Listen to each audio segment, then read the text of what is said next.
videoនេះខ្ញុំមកចែកម្លែកអំពីបទពិសោធន៍ដែលខ្ញុំបៀ YouTube Channel ហើយបញ្ជាក់បន្តិចខ្ញុំក៏ជាដៃថ្មីដែរសម្រាប់ការធ្វើ YouTube អញ្ចឹងបើសិនបើខ្ញុំចែកម្លែកទៅមានចំណុចខ្វះខាតខុសឆ្គងអីសូមមេត្តាអធិស្ឋានទុកជាមុនផងណាចំណុចទី1ទាក់ទងជាមួយនឹងការរើស content អញ្ចឹង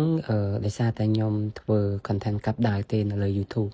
អញ្ចឹងទាក់ទងជាមួយនឹងការរើស content ទី1ខ្ញុំរើស content ណាដែលម្ចាស់ដើមអត់មាននៅក្នុង YouTube ឬក៏គាត់មាន channel ដែរប៉ុន្តែ channel របស់គាត់ជប់ active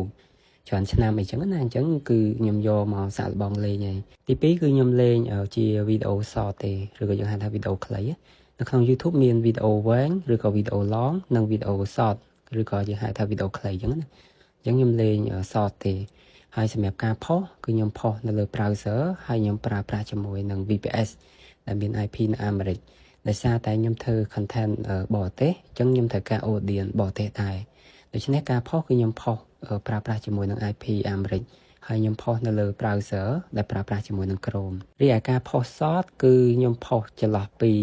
7ទៅកាន់10 video short ក្នុងមួយថ្ងៃអាស្រ័យទៅលើ content ដែលយើងរើសប៉ុន្តែជាទូទៅខ្ញុំរើស content ណាដែលមាន video short ច្រើនព្រោះបើខ្លីពេកយើងយកមកយើងផុសតែបន្តិចឆាប់អស់អញ្ចឹងណាចំពោះពេលវេលានៃការផុសគឺខ្ញុំផុសពេលយប់ហើយនិងពេលផឹកព្រលឹម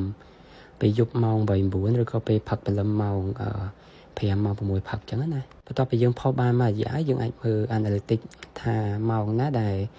viewer របស់យើងហ្នឹងគាត់មើលច្រើនជាងគេអញ្ចឹងយើងអាចសេរីទៅតាមហ្នឹងទៅចំណុចចុងក្រោយដោយសារតែខ្ញុំមាន YouTube channel ដែលខ្ញុំបៀ3ខែហ្នឹងមាន subscriber យ៉ាងគួរសមអញ្ចឹងខ្ញុំយក YouTube channel ធំរបស់ខ្ញុំអស់ជាមួយនឹង YouTube channel តូចៗដែលបង្កើតក្រោយ